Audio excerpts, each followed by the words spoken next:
네, 이번에는 글로벌 시장에서 뜨거운 이슈 살펴보고 내일장의 투자 시그널도 찾아보겠습니다. 자, 오늘은 기업공시연구소 변영인 대표와 함께합니다. 안녕하세요. 네, 반갑습니다. 네, 대표님, 저희가 지난주에는 이 자리에서 네. 잭슨홀 미팅 그리고 민주당 전당대회 관련된 내용 짚어주셨고 또 게임스컴 2024까지도 살펴봤습니다. 또 여기에 그 전주부터 말씀해 주셨던 유한양행의 투자 전략까지도 점검을 했는데 오늘도 대표님과 잠시 후에 이 투자 전략 또 체크 포인트도 좀 여쭤보도록 하겠습니다.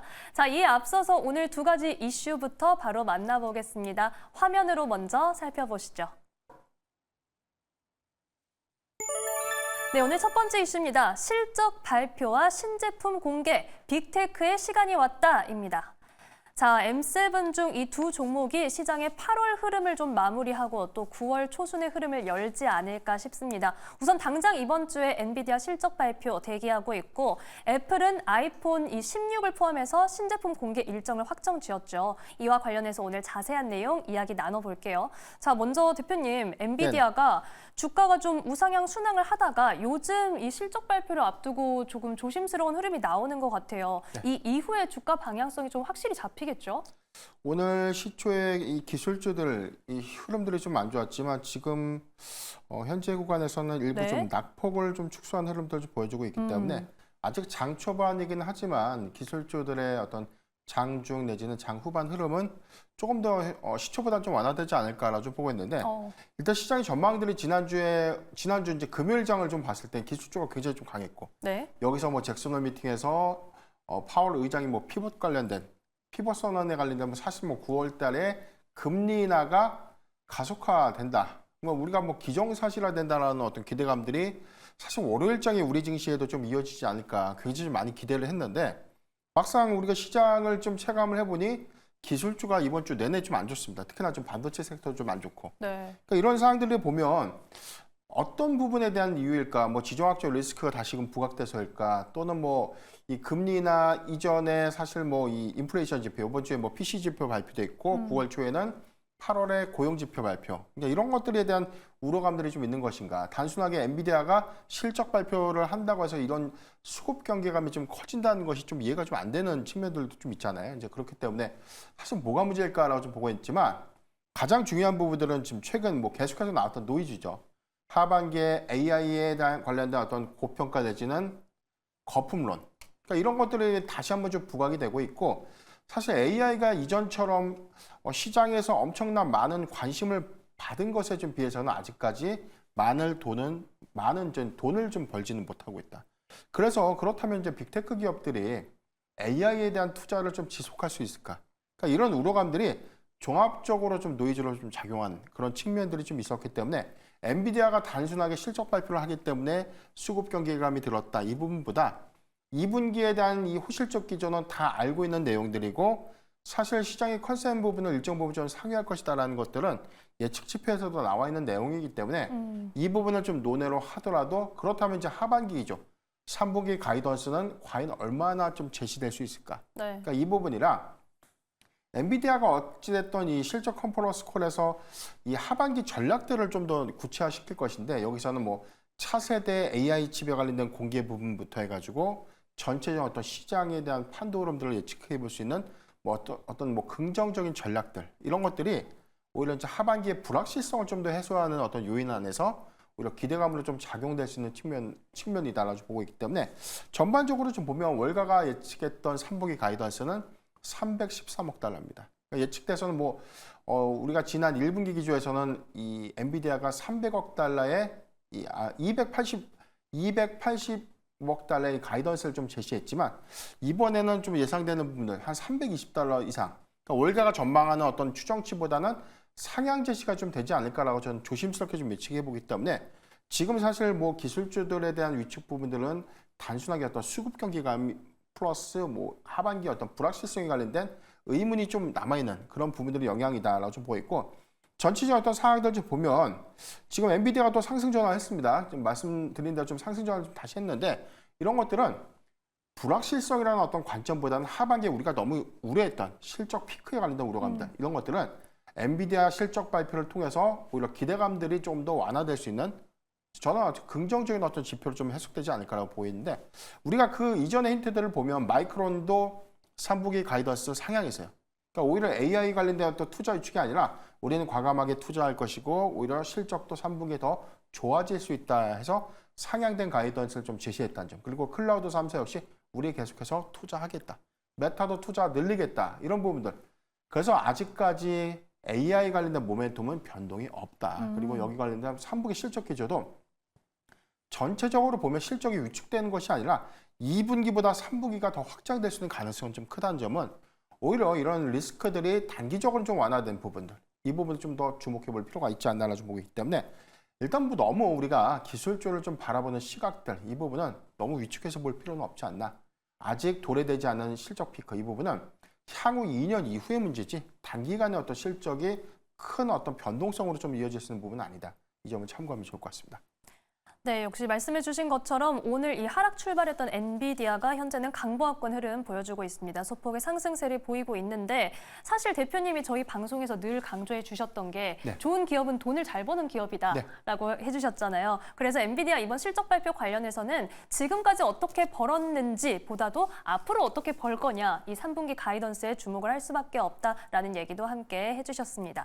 자, 이번에는 그럼 애플 소식으로 가볼게요. 현지 시각 9일로 신제품 공개 일정을 확정 지었습니다. 사실 이 엔비디아와 주가는 네. 비슷한 흐름을 최근에 보여줬거든요. 하락장 낙폭 만회하고 나서 조금 횡보를 하고 있는데 네. 이 신제품이 나오면 좀 전고점을 돌파하는 계기가 될 수 있을까요? 저는 충분히 가능하다고 좀 보고 있는 게 사실 우리가 애플의 최근 뭐 한 3주 전까지에 대한 주가 동향들을 좀 봤을 때 네.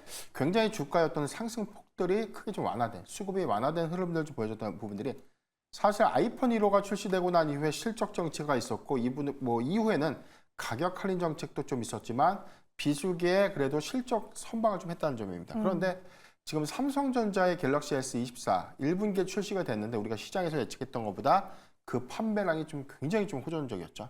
그래서 뭐 시장의 스마트폰 시장 점유율 1위도 기록했고 실적도 상당한 기여를 좀 했다는 점을 우리가 기억을 한다면 아이폰이 AI폰을 이번 9월 달에 출시를 한다. 이게 단순하게 출시를 할 것이다라는 어떤 기대감들. 그 이전에 아이폰의 신제품을 출시했던 그런 기대감과는 조금 다른 실질적인 어떤 구매 수요라든가 교체 수요 내지는 대기 수요가 좀 증가될 수 있는 요인들. 이 부분을 종합적으로 본다면 오히려 2분기보다 하반기에 애플의 실적 요인 이 부분이 더 크게 좀 작용하지 않을까라 좀 보이고 그 이전에 인텔리전스에 대한 탑재가 이번에 일어나지 못하고 신제품이 먼저 공개가 되겠지만 사실 이 업데이트를 통해서 한 2달 후에 이게 적용이 될 수 있다는 노이즈가 좀 있었어요. 그래서 이런 예상을 모두 다 좀 깨고 사실 해당되는 일정의 인텔리전스를 탑재한 아이폰 16 시리즈를 공개하겠다는 점에서는 굉장히 좀 의미가 크지 않나라고 보고 있습니다.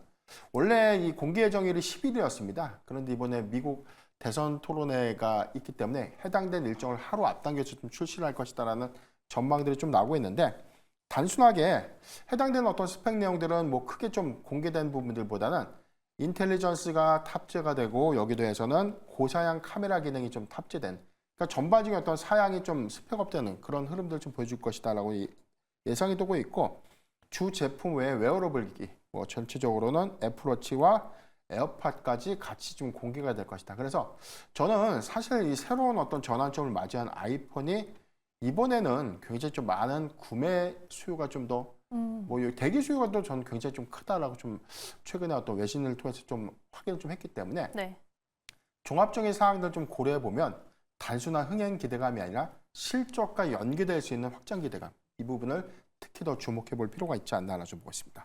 네, 아무래도 말씀해 주신 부분에서 이번 신형 아이폰에는 AI 관련된 내용이 네. 추가가 된다는 게 가장 포인트가 될 것 같습니다. 왜냐하면 신형 아이폰이 나와도 크게 바뀌지 않으면 카메라 위치만 바뀐 거 아니야? 이렇게 좀 소비자들이 실망했던 적도 있기 네. 때문에 이번에는 관전 포인트가 확실히 있다. 이렇게 확인을 해볼 수가 있겠습니다. 자, 그러면 대표님, 이 엔비디아가 실적 발표를 하고 네. 애플도 신제품을 내놓고 나서 관련주들의 움직임이 좀 함께 나올 수 있을지 이 전망도 이것도 좀 궁금하거든요. 전체적인 사항들을 보면 지금 애플의 경우에는 실적 연동과 좀 주목을 해봐야 된다. 지금 오늘 주가 한 226달러, 지금 목표 주가 한 238달러에서 저는 한 270달러에서 한 보수적으로 한 260달러까지는 좀 돌파할 수 있는 부분들. 네. 실적의 연동성 보면 이번에 2분기 실적은 시장의 전망보다는 좀 양호했다는 점. 그런데 지금 전체적인 어떤 스마트폰 시장에 대한 점유율을 좀 봤을 때 아직까지 2분기 현재 삼성전자가 한 19% 정도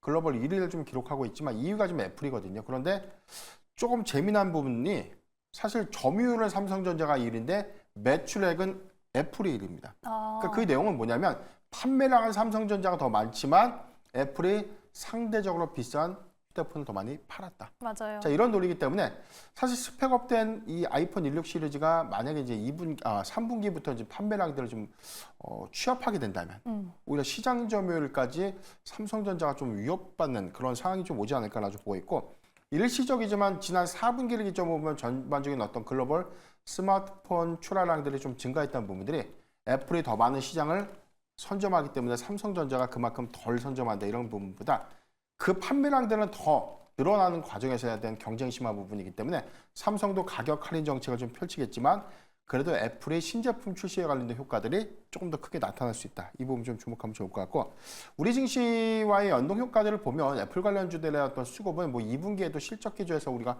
확인을 한 거지만 사상 최고치에 대한 실적을 기록했던 뭐 LG에너텔이라든가 BH 같은 종목들 이런 것들은 제가 뭐 이후에도 좀 다시 좀 설명을 좀 드리겠지만 국내 애플형 부품주들에 대한 수급도 같이 연동해서 볼 필요가 있지 않나라고 좀 말씀드리겠습니다. 엔비디아 실적 발표에 대한 어떤 변곡점, 가이던스가 상향돼서 좀 제시가 되겠는데면 이 부분이 뭐 반도체 섹터의 뭐 단기적인 뭐 주가 훈풍이다 이런 부분은 뭐 당장 뭐 기회 효과가 좀 크진 않겠지만 수급적인 측면에서 오히려 뭐 8월보단 9월 달에 좀 대형 이벤트들이 좀 더 많거든요. 뭐 아이폰 16 시리즈에 관련된 출시 이벤트들 좀 있고 뭐 ESMO 관련된 유럽 종양악기 이벤트들 뭐 그래서 좀 종합적인 어떤 풍성한 이벤트들을 좀 고려를 해보면 일단 수급적인 어떤 이 측면에서 어닝 시즌을 좀 돌파하고 난 이후에 사실 뭐 이 주도주가 다시금 좀 회귀할 수 있는 역량에 수급을 좀 주목해 볼 필요가 있지 않나라고 좀 말씀드렸습니다. 네, 이렇게 엔비디아 그리고 애플 이벤트가 지나가면서 수급이 어떻게 개선이 되는지를 좀 확인을 해봐야 된다라고 말씀을 해주셨습니다. 이렇게 첫 번째 이슈 만나봤고요. 이번에는 두 번째 이슈 화면으로 먼저 살펴보시죠. 네, 두 번째 이슈입니다. 내일 열리는 현대차 CEO 인베스터데이 관전 포인트는입니다.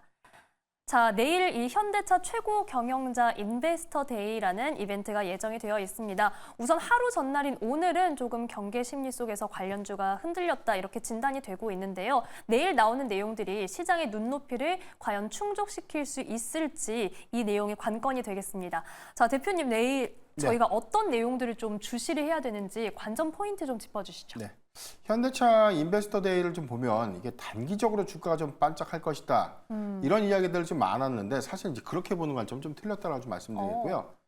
사실 여기서 관련되는 주주 환원 정책, 그러니까 주주들에게 얼마만큼에 대한 선물 보따리를 좀 내놓을 것인가. 네. 이 부분이죠. 이게 단기적인 어떤 성과보다 기말 배당이라든가 앞으로 주주 환원 정책을 얼마만큼 확대할 것이고 이거에 대한 낙수 효과가 주가에 미치는 영향은 어떻게 될 것인가. 이 부분이 좀 가장 중요한 포인트가 아닌가라고 좀 보고 있습니다. 일단 내일 발표가 될 CEO 인베스터 데이를 좀 개최할 예정인데 가장 뭐 시장이 주목하고 있는 부분은 주주 환원 정책입니다. 그래서 지난 상반기 기점을 보면 기아와 현대글로비스가 주주 환원 정책을 좀 발표를 했었고요. 기아의 경우는 향후 5년간 전체적으로 한 5천억 원 규모의 자사주 매입과 소각에 관련된 정책을 실시하겠다라고 좀 발표를 했고요. 현대글로비스의 경우에는 향후 3년간 배당금을 한 5% 정도 상향해서 지급하겠다라고 좀 발표를 했기 때문에 두 종목 다 주주 환원 정책을 가시화하고 좀 구체화해야 된다는 어떤 관점에서 현대차가 더 많은 선물 보따리 좀 내놓을 수 있다. 그런 기대감이 조금 더 작용하지 않나를 좀 보고 있는데 일단 뭐 시장에서 나오고 있는 부분들은 내년 1분기까지 전체적으로 한 1조 원대에 대한 자사주 매입 내지는 소각에 관련된 이슈가 부각되지 않을까. 이 부분에 대한 재원은 배당 지원도 있지만 전반적인 뭐 인도 IPO가 연내 연내 좀 실시가 좀 된다면 1분기 안에 좀 유입될 수 있는 자금이 한 3조 5천억 원 규모입니다. 여기 관련돼서 얻어들 수 있는 일부 자금을 현대차의 이 주주환원 정책으로 좀 사용할 수 있는 가능성이 크지 않겠나. 그래서 올해 연말까지에 대한 한 5천억 원 규모의 자사주 매입소가, 그리고 내년 1분기에 추가 5천억 원의 자사주 매입소가 관련된 이슈가 좀 있고요. 전체적인 어떤 배당 성향을 한 25%로 좀 제시를 할 것이다라는 전망들 나오고 있는데 굉장히 큰 겁니다. 우리가 배당 성향이라는 것은 단기 순이익이 100억일 때 25%라는 것은 100억을 벌었는데 25억을 주주에게 나눠준다. 25%를 주주들에게 선물 보따리로 나눠주겠다라고 좀 발표를 했기 때문에 배당 성향이 높다는 것은 그만큼 많은 배당금을 지급할 수 있는 것입니다. 그렇기 때문에 프로테이지는 정해졌고 하반기 실적 기조, 더 많은 단기 순이익을 낼 수 있다면 배당 지원이 올라간다는 것만큼 더 많은 배당금을 지급할 수 있는 요건을 좀 이해할 수 있는 부분들이기 때문에 이런 부분들도 좀 주목해 볼 포인트가 아닌가라고 좀 보십니다. 두 번째는 전기차에 관련된 사업 로드맵, 그리고 인도 IPO에 관련된 구체화된 어떤 일정, 그리고 여기에 관련된 사업 전략들을 좀 주목해 볼 필요가 있는데 네. 지금 이 현대의 메가플랜트 아메리카 이 부분이 사실 전기차 전용 공장이라고 해서 이게 조지아 공장에 지금 올해 이제 가동을 좀 앞두고 있는데 이 부분이 지금 전기차 캐즘이 좀 더 지속되다 보니까 일단 가동률을 좀 높여야 하는 되겠는데 전기차를 많이 만든다고 해서 지금 팔릴 수는 없는 노릇이죠. 이제 그 부분을 하이브리드 차에 관련된 어떤 전용 부분을 일부 양산 캐파를 좀 더 늘릴 수 있는 전략, 이 부분을 좀 주목해 본다면 오히려 전반적인 어떤 차량의 판매량들이 우리가 하반기 현대차를 좀 바라보는 실적 피크 우려감들이 굉장히 좀 커진 상황에서 하이브리드 차를 조금 더 많이 양산하게 된다면 이익 부분을 좀 상쇄할 수 있는 요건이기 때문에 수익 기조는 계속해서 유지할 수 있는 부분들, 그렇기 때문에 실적의 피크 우려감도 해소가 될 수 있는 요인이다라고 좀 판단되고 있기 때문에 해당되는 메시지도 굉장히 좀 중요한 포인트가 아닌가라고 보이고, 마지막으로 현대 IPO 일정들을 좀 주목을 해보면 이게 아마 연내에 우리가 좀 구체적인 어떤 일정들은 좀 나와는 있지만 아직 언제 수립이 될 것이고 언제 어떤 규모로 좀 확정될 것인가 이 부분까지 좀 명쾌하게 좀 나와 있지는 않거든요. 아마 이번 인베스터 데이에서 구체화된 일정들이 좀 더 나와진다면 오히려 연내 IPO 일정에 관련된 외형 가치가 확대될 수 있는 현대차의 어떤 요건들, 이런 부분들도 종합적으로 좀 고려해 볼 필요가 있지 않나라고 좀 말씀드리겠습니다. 네, 결국은 내일 현대차 CEO 인베스터 데이에서 체크해야 하는 내용들은요. 우선 주주 환원책 어떻게 펼칠지 저희가 확인을 해봐야 되고, 이어서 사업 전략 세부적으로 꼼꼼하게 살펴봐야겠습니다. 특히 하이브리드 차량 관련된 부분에 대해서 얘기를 해주셨고, 이어서 이 IPO 관련된 내용들은 조금 대략적인 내용은 지금까지 시장에 소개가 됐지만 아직 구체적인 일정이 나오지 않았기 때문에 이 메시지가 담기는지도 확인을 해봐야 된다라고 말씀을 해주셨는데요. 대표님, 조금 추가적으로 궁금한 게 네. 일각에서는 이 현대차 인도 IPO 관련해서 기대감이 이미 주가에 선반영이 됐다라는 해석도 있더라고요. 그런데도 불구하고 내일도 혹시 이 내용이 나오면 힘을 받을 수 있습니까?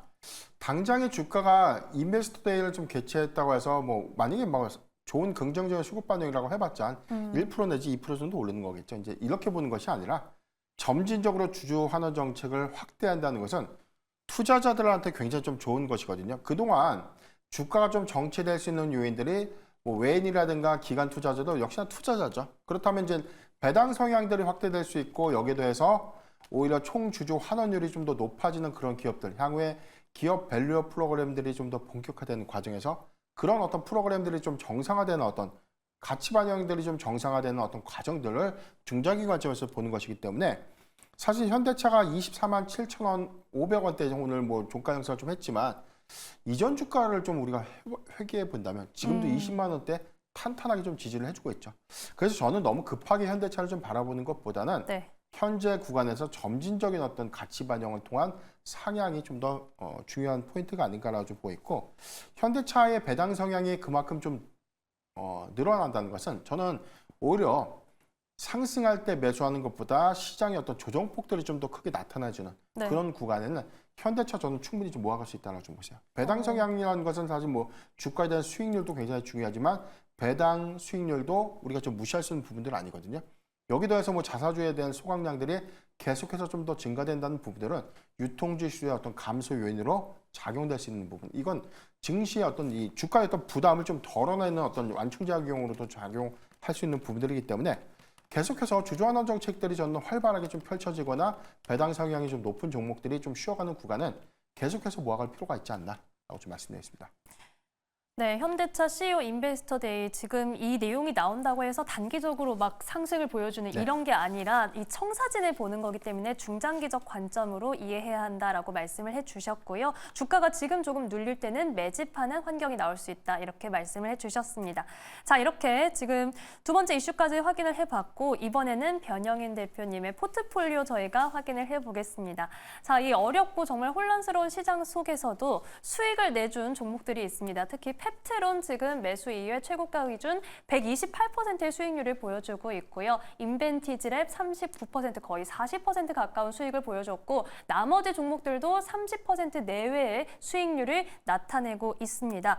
자, 이 중에서 저희 대표님 오늘 종목 리뷰해볼 수 있는 종목 어떤 게 있을까요? 예, 유한양행을 좀 말씀드릴 수밖에 없겠는데요. 계속해서 사실 뭐 이 FDA 시판화가 그리고 그 이후에도 사실 주가가 세론으로 좀 작용되면서 좀 밀렸는데 네. 오히려 그때도 좀 말씀을 좀 드렸듯이 이제부터 실적이 반영된 효과들 그리고 실적 반영에 따른 외형 가치를 더 주목해 볼 필요가 있다라고 좀 말씀드리고 난 이후에 오히려 주가가 더 올랐죠. 오늘도 52주 신고가치 경신을 했는데 점진적인 주가 반영들은 너무 급하게 반영될 필요는 없다라고 좀 보고 있습니다.